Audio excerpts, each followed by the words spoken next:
This is the next episode of True Wrestling Fan Discussions continuing our Clash of the Champion review series. It's going to be WCW Clash of the Champions 9. What is it? New York what? New York Knockout. There you go. New York Knockout. I'm your host, Mike. I'm Frank. Now let's get into it. This is the pretty much the build up for Starrcade Future Shock.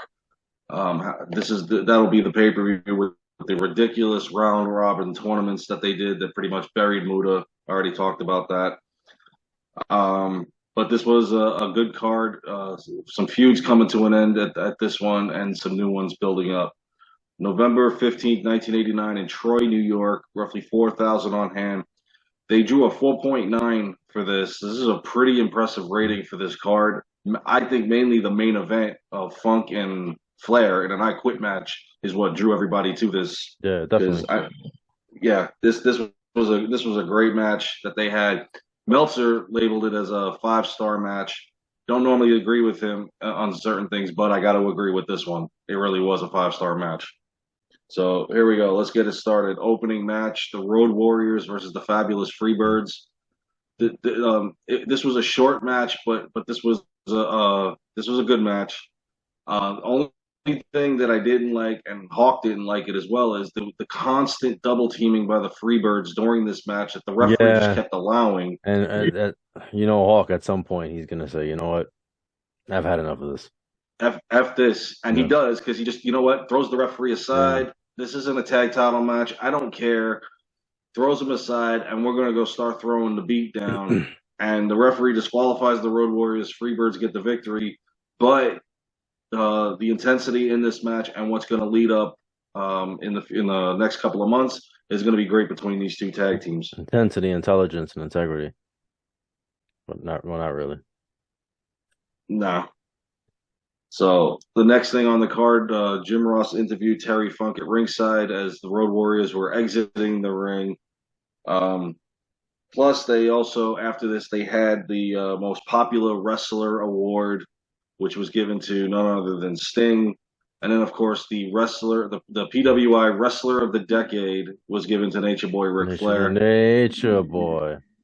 So you pretty much can use this as the you can use this as a stepping stone to going, okay, at some point in the beginning of the next year, you two have got to lock up for the title because it's sitting you right in the face right now, and eventually they will. Mhm. Unfortunately, they wait until the Bash to do it. I believe I would have done it a lot sooner than that, but it's really building between these two, Well, there's even yeah, though Flair's they're still both fan favorites at the right point. at the time. Yeah, Yeah, for the time being. yeah, we don't like that. It's too weird. So, but anyway, our next match was actually probably a squash match, mainly because of the dominance and the debut of the team. Wildfire, Tommy Rich, and Eddie Gilbert versus Doom. Now, Hmm. before their match, Woman had put the entire tag team division on notice, especially saying that she has a big surprise for Rick Steiner later on in the evening. It's funny how she only managed them for a couple of minutes, and then Teddy Long just took them right out from underneath her. Was it? But I think they did better with Teddy Long than they did with Woman. Mhm. But I mean, and also, even though Doom's wearing the mask, I mean, you can pretty much tell, or at least I could have now at this point, when we've done a bunch of Doom's matches, that you could tell it's Simmons and Reed. Mhm. But I thought better. I thought Doom was better without the mask, Yeah, yeah, of and course, Doom of One, course. Doom Two. Yeah, I eventually thought that was they kind didn't of have tacky. they didn't have the mask on that long, right? They didn't have them. No, matter of fact, they lose them in February at the next Clash Okay, because yeah, it's yeah, yeah. title versus mask with the Steiners. So it's only a few months that they do it, and then the names come out, and then Mhm. we're good to go. Um, this was a pretty much a squash match, like I Mhm. said, for Doom One and Doom Two for this match. While the ref was distracted, of course, what a surprise! Um, they held him. They held Tommy Rich kind of like in. They looked like it was almost like a top rope version of the Heart Attack It when did. because he held him Yeah, up yeah, yeah. and off Sort the of second botched. turnbuckle did. Yeah, sort of a Yeah, little semi botched. so they're still coming Yeah. their own, trying to Yeah, figure out what their yeah, finish is going to be. This wasn't too bad. They get the victory off of that, and Doom is off and yeah. running. So Now we just got to wait to see what woman's big surprise is later on in the evening. Following this, Jim Cornette interviewed the Steiner brothers. He was asking them what the name of the new move that Scott Steiner was doing, and of course Rick's like, "I want to tell the story." He sounded like Eugene at this point, man. I don't. No, more like Bobcat Goldman. Yeah, a little bit. I can see it. But he's like, I want to tell the story. We were watching a scary movie, Frankenstein, and that's where it came to me. The Frankensteiner. I thought it was. Okay, Rick. I thought it was funny. I liked it. I thought it was. No, funny. yeah, it worked. It worked. Not as funny as him yelling at a Chucky doll, telling him to come out and I'll kick your ass. I forgot about that. Not as funny as that when he's challenging the doll, but just as good. I like Rick Steiner back in the day. With Scott, you know the hottest. They were one of the hottest tag teams in the 1990s. Oh yeah. There's no doubt about that. If they could just stick around in one place long enough to build a legacy, that's their only thing. So, but the Steiners would have a match later on coming up against the Skyscrapers. So now the next match was kind of interesting. It was the Dynamic Dudes and the Midnight Express, and Jim Cornette playing Switzerland in this one, supposedly in a neutral corner. Now, supposedly he's been helping the Dynamic Dudes, whether he's managed or not. It's come to a head pretty much at this point. The poor man's Rockers. Oh my God, I wouldn't even. Let's just call him. This is poor Shane Douglas. Poor Shane Douglas. Every time I watch him with the Dynamic Dudes, I'm just like, what a waste of talent. Seriously. Huh? I mean, well, WWE didn't do any better when he. No, they didn't. Nah, Shane Douglas was underrated, man. I was always a fan of Shane Douglas. He just couldn't. He was always in the wrong place at the wrong time. Except WCW. Except DCW, yeah. It's just same thing with Raven. This is the same situation with Raven. Better in ECW. He did pretty good in WCW. He did okay, but by the time he got buried in WWE. Yeah. Oh yeah. Well, Johnny Polo. We forgot about Johnny Polo. Not only that. Yeah. When he comes in later on, let's not forget Scotty Flamingo, by the way. Oh Lord Jesus. The cruiserweight Scotty Flamingo. Johnny Polo was the god awful worst. I don't understand why didn't they. I don't want to get off on a tangent. Do you know why? Do you know why they didn't let him wrestle? If anybody in the comment section, they probably don't let anybody wrestle. No, but that was weird because the guy was a wrestler. Why did they put him as a manager? If anybody knows had a vision. Leave in the comments. Yeah, please, because I never looked into it. When he was Johnny Polo, why wasn't he wrestling? Why was he a manager? Was he hurt? Let us know. Exactly. All right. Anyway, moving on. It didn't take long in this match before Cornette decided he was going to get involved. However, you sort of thought he was going with the Dynamic Dudes, but you know what? If you watch wrestling for as long as we have, we know where this is going. He takes the chain away from Bobby Eaton, like he's going with the Dynamic Dudes, and then he whacks what's his name, Shane, with the tennis racket, and the Midnight Express get the victory. Did you really think he was going to leave the Midnight Express? Come on, people. I mean, this is Jim Cornette here. Besides, I've said this before, that they had a plethora of hot tag teams in 1989. The Midnight Express is still running strong with Jim Cornette. But when they broke up, it was a shame. But I love this team. I don't know why. It's just something about them that clicked. Maybe it was Cornette. Who knows? Cornette helped, but they were good. They were a good tag team. There's no doubt. But Cornette did help. Mm-hmm. So our next match on the card is Dr. Death Steve Williams versus the Super Destroyer. This guy's on every damn Clash of the Champions, man. The fourth. Well, not only that, but this is the fourth gimmick for Jack Victory. Yeah. The Super Destroyer. Oh boy! And let's not forget Norman is running around as Santa Claus out there. Yeah. I was thinking about Santa Claus when I saw him. Remember Santa Claus? Yes, definitely. That was when what was it? XWF or something like that had fallen in the mid '96. And some of the wrestlers had come over, and that was one of them. And Austin stunned him, I believe, something to that effect. I remember Santa Claus for like a minute. Yeah, he was there for 2 seconds. And then he was like, Vince was like, "Okay, thanks for coming on Raw. Now get the hell out of here." Yeah, no, I think Austin stunned somebody else. It was another Santa Claus. It wasn't Santa. I could be wrong. He stunned so many Santa Clauses, it's hard to count. But Santa Claus, I do remember. But this match itself was, again, it was a squash match. It's a joke. Jack Victory should just hang it up at this point. They can't figure out anything to do with this man. This is the fourth gimmick and as many clashes that he's been doing. The he hits the Williams hits the Oklahoma Stampede, which is just a glorified power slam that the Bulldog does, and he gets the victory. Obviously, he's going to because he's fighting nobodies. And Williams gets the victory, and Norman comes in, hands him a teddy bear, and they hug it out. I was kind of hoping Norman turned on him, but nope, Norman's There you go. is a fan favorite at this point. So our next match on the card is the Steiner brothers versus the Skyscrapers. Now, this had a couple of interesting things to happen. Number one, Sid Vicious punctures his lung during this match. This is where he gets replaced after this with Mark Calloway. And number two, Nitron appears, our 7-foot mystery guest from Woman. We could have done without it. But in any event, I don't know if you noticed. Did you notice on the Skyscraper double team, they botched it? Spivey's drop kick went nowhere, hit nothing. It's like he hit an invisible wall. Too big. It's just too big to be. He's too big to be doing stuff like that.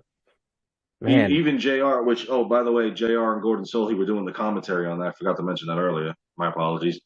JR had said, yeah, that drop kick kind of went nowhere. And I'm like, yeah, you think he botched it, dude. I don't know how he should really be doing them. No, yeah. I don't know how Scott Steiner was able to do that move. Was it on Sid or was it on Spivey? That move. Oh, when he hit the Frankensteiner and then did the 360 slam? Yeah, where he jumps backwards. I think it was on Sid. It was on Sid, right? Yeah. I don't know how he did that either. It looked like he hit his head. It was close. He didn't. He cleared it. Yeah. That was a crazy move. He doesn't do that move later on. At some point he stops doing that move. That he picks him up. And then he didn't do that all that often. Then he jumps back. Oh, it's such a sick move. Yeah, he pulled it off. It is. My guess is he probably hurt somebody. Probably too dangerous. Said, probably hurt himself. Not do this anymore. It looks like a dangerous move. I wouldn't doubt it. Like I said, to me, it looked like he hit his head. Yeah. So I was always worried when he hit the he always made me nervous when he did the Frankensteiner. I always got nervous he was going to hit his head. That or he was going to kill his opponent. Yeah. Because it looked like they legitimately were hitting their head on the floor, which it's supposed to do, but they're not. It just every time he did it, I'm like, oh my God, they're dead. I was always worried he was going to break his neck doing that. Yeah, he was crazy in the ring. Still is. He's still doing the independents. He's not doing Frankensteiners anymore, I can tell you that much. But during this match, Doom came down because they had the feud going with the Steiners. This is where we see Nitron coming to protect Woman. The Skyscrapers were disqualified from this match. The Steiners get the victory. Now, here's another thing before we get into the rest of this. Technically, at this point in time, the Steiner brothers are the tag team champions, but the match hasn't been aired yet because this was filmed a week or two prior. Yeah. So they weren't announced as the tag champions during this.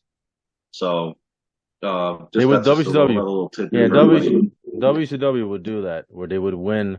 Mm-hmm. Like sometimes guys would win a title on a house, not on a house show, on a taped like event, like a taped Saturday night or something like that, and then they would air something live where they weren't the titles because they hadn't aired that yet. It's a weird thing that WCW would do. Yeah. Oh yeah. Well, WWE did the same thing. What was it? It was the Rockers, I believe. When didn't they come out with the tag titles to defend them? But they hadn't been aired yet or something. No, but that was a different scenario because they had stripped them and that was never supposed to air, and yeah, that was different. Okay. So Skyscrapers are disqualified, but we're not done yet because here comes the Road Warriors. The Road Warriors coming to get some. This is pretty much going to set up the round robin that I was talking about for Starrcade. And so, but I believe the Skyscrapers were not involved in it. But the Samoan SWAT team goes in because of Sid's injury. Mark Calloway comes in later on. I was really trying to see where exactly he punctured his lung, and I hope to God it's not on that Steiner move we were just talking about. But at some point during that match, he did get his lung punctured and was injured. So, but we got to see Nitron. Yeah, it's great. It's great. I hear a rat pissing on cotton when I mentioned that one. It's not Jeff Jarrett. Had to use that. We haven't used it in a while. I know we haven't used it in a while. We haven't had a Jeff Jarrett match in a minute. Thank God. So, and then following this, yeah, I know. Following this, JR interviewed both teams as they're talking about Future Shock. Our next match on the card was one of my favorites on it. It was for the United States Championship. Lex Luger defending it against Brian Pillman. Mm-hmm. Now, this is pretty much the peak of where Brian Pillman would be at until 6 years from now, when he's involved with the Horsemen, because he never really gets to this part again as a singles competitor. Well, yeah. Tag team, he dominated with Austin. Right. But I mean, as a singles competitor, this is like his peak. Yeah. Unfortunately, and he went toe to toe with Luger. The fans were into it. Hell, I was into it. I was believing it. Typical, referee, goes down. Pillman hits a crossbody drop on Luger, and the process hits the referee. Referee's unconscious. Here we go. Twice during that, he had the pin on Luger. Matter of fact, Luger even kicked out when Pillman was counting a free. I guess that was probably on instinct. Naturally, Luger gets a chair, hits Pillman with it, and gets the pin there. Now, it's what happened afterwards that was even more interesting, as Luger keeps the title. As he's beating down Pillman and puts him in the torture rack after multiple shots with the chair, here comes Sting. Sting comes to his aid. It's Sting. They grab the microphone. They have their words. Things like, I'm tired of talking. You're my best friend, but your arrogance and ego and whatnot. He slaps him, and he wants to go at it. He rips that shirt off. Luger says, I'm not doing this, leaves the ring. Sting's like, oh, yeah? Went after him down the entranceway. This would not be the last time we saw these two gentlemen in this evening. But they also will be a part of Future Shock as well. It would be Luger, Sting, Flair, and Muta for that one. And then following this match, they showed comments from Ric Flair earlier in the night talking about his I Quit match with Terry Funk. These are two guys you've never really heard the words out of their mouth, and so this is going to be like a first in history. And Gary Hart is just—he's building up Terry Funk. He's telling him he's got a lot riding on him. Blah blah blah. Yeah, he's from Texas. Yeah, he's from Texas too, and yeah, they don't quit. We know. I have a feeling I know where this is going. For some reason, whenever I think I Quit match now, I always think about The Rock versus Mankind. And how with the audio, yeah, with the recorded audio. Oh my God. Mankind never quit. That was hilarious. That was great stuff. Yeah, because they're using the microphone here, and thank God they didn't say any choice words towards each other. Was that wasn't the halftime show, right? Was that the halftime show? No, it was Royal Rumble. Which was the halftime show? Falls Count Anywhere? That was the halftime show? Yeah, they went all around the empty arena. Yeah. That was funny. Halftime heat of the Super Bowl. That was good. Oh my God. It was. That feud is underrated. Mm-hmm. I've just said it. It made no sense. The Rock being champion as many times as he was before Mania in a 5-month span. Yeah. So we've got our I Quit match, Ric Flair versus Terry Funk. Title's not on the line here. This is not about titles. This is about pride and respect, because Terry Funk wants to take Ric Flair's pride. Well, they've been going at it. They hurt each other, so it's like they had injured each other and everything, and so now it's like, okay, this is it. This is it. This is the final battle, and Funk tried it again. Not only pile drived him in the middle of the ring, and Flair's trying to sell the old neck injury. He whipped Flair's ass. Outside too. He did whip Flair's ass. Yeah. Yep.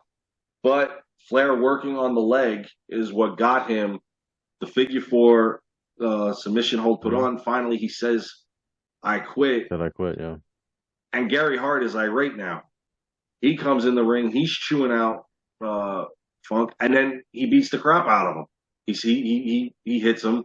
Now here comes Muta and the Dragon Slayer. Who's naming these people? They come out. They're beating up on Flair, as well as Gary Hart's taking out Funk, because what Hart really got mad at is the handshake at the end, the mutual respect between the two. He shook Flair's hand. Yeah. That flipped him. And so then here comes Sting to the rescue, and then Lex Luger comes out. So we've got a battle royal going on here. I mean, this was just insane. And then to make matters worse, Luger leaves and destroys their trophies up at the entranceway. Damn it, Luger. And the two of them are Flair's crawling over to Sting, By the way, Funk's okay in the corner there, with his knee all taken out and everything. But this is going to set up the next Clash of Champions with Flair and Gary Hart International in a steel. It's going to be a 6-man steel cage match. That's pretty much where this feud will come to an end. But I thought it was a great end to this feud between these two. And going into 1990 for the world title is going to be interesting. Sting is finally going to emerge. Sid Vicious is going to come back and prove himself in the brief time he's there. So it's a good clash to end 1989 with. Yeah. I hate to. I wish I could say that about Starrcade, but that whole round robin tournament, they shit the bed with that one. Pretty much. And made Muta look awful. When Muta was at the top of his game here. So I don't know, man. But this is a good clash. I enjoyed this one. Solid show. All right. Well, that's our review. Please like, comment, share, subscribe. We'll see you guys soon. Take care.